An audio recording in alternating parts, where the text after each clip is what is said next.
کہ لگام چھوٹ گیا ہے، ایسا نہیں.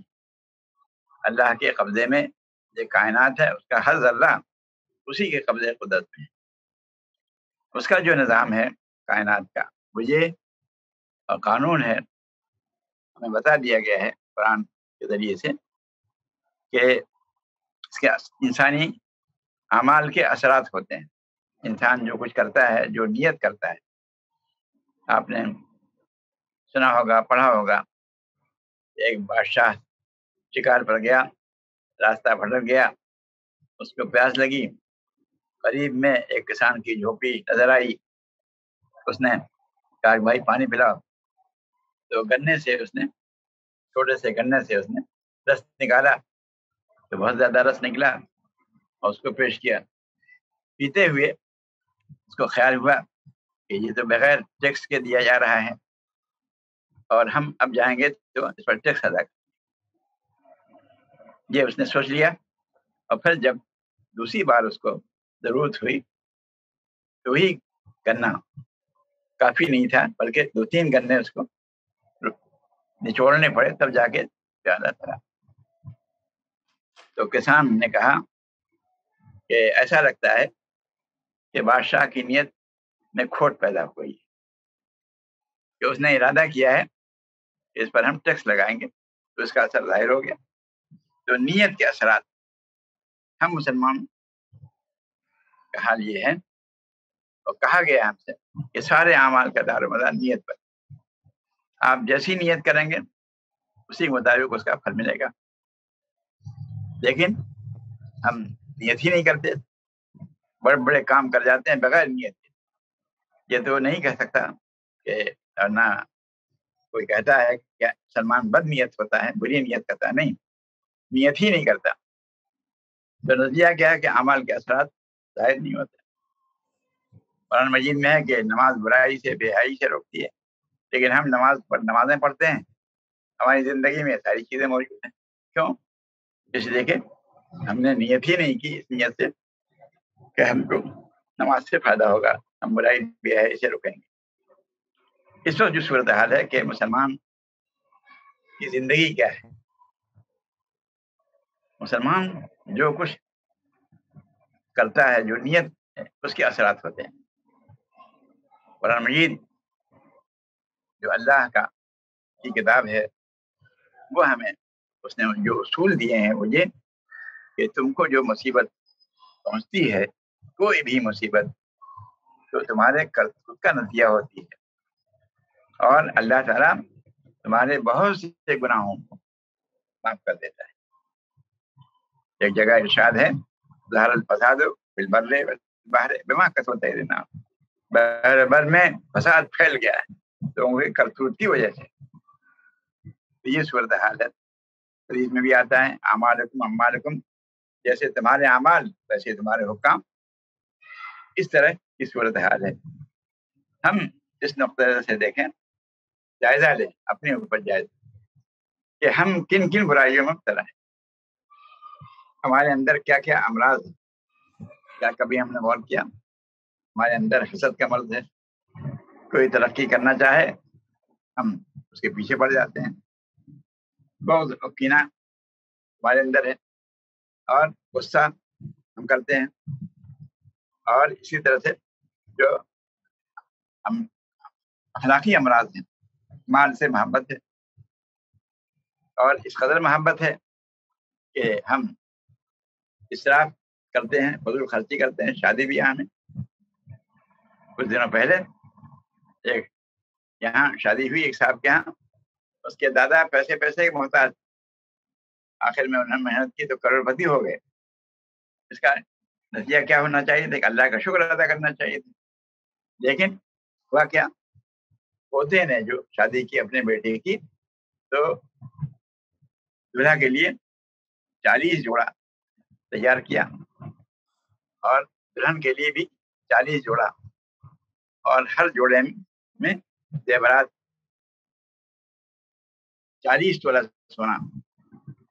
اور پھر دونوں ہنی مون منا کے لیے امریکہ چلے گئے. 10 کروڑ روپیہ ایک شادی پہ خرچ ہوا. اور کیا حال ہے کہ مسلمان نوجوان بیکار چل رہے ہیں، ان کی تعلیم مکمل نہیں ہے، وہ بے روزگار ہو گئے ہیں، اوپریسی کا دورہ ہے، اور ان کے پاس کھانے کے لیے ایک دانہ نہیں ہے، یہ صورتحال ہے. تو ایسے میں اللہ کا عذاب نہیں آئے گا. ہر اسراف کے پیچھے آپ اگر غور کریں گے تو معلوم ہوگا کسی نہ کسی کا حق مارا گیا ہے، یعنی بہنوں کا حق نہیں دیا گیا. میراث میں حق ہے، اور اللہ تعالیٰ نے خود اس کو بیان کیا کہ تم کو یہ وصیت کی جاتی ہے کہ جیسے ہی صاحب جائیداد کا انتقال ہو جائے سربراہ کا، فوراً میراث کو تقسیم کرو جس کا جو حق ہے. اگر اس نے قرضہ چھوڑا ہے تو وہ دے دو، قرضہ نہیں چھوڑا ہے تو جس کا جو حق ہے پوری انصاف کے ساتھ دے دو، اور فوراً. لیکن اگر اس میں دے گے بڑا بھائی اگر ہے طاقتور تو یہ قابض ہے، نہیں دیں گے. ہم دیکھ رہے تھے اپنے باپ کے زمانے میں، ہم ہی تقسیم کریں گے کس کو کیا ملنا چاہیے. تو کیا ہے، ایک ایک لقمہ حرام کھانا مشکوک.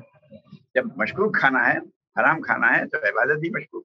دعا بھی حدیث میں آتا ہے کہ وہ دعا کرتا ہے کہ دعا نہیں قبول، روتا کیوں جاتا ہے؟ کیوں کہ تمہارا کھانا حرام، تمہارا پینا حرام، تمہارا لباس حرام.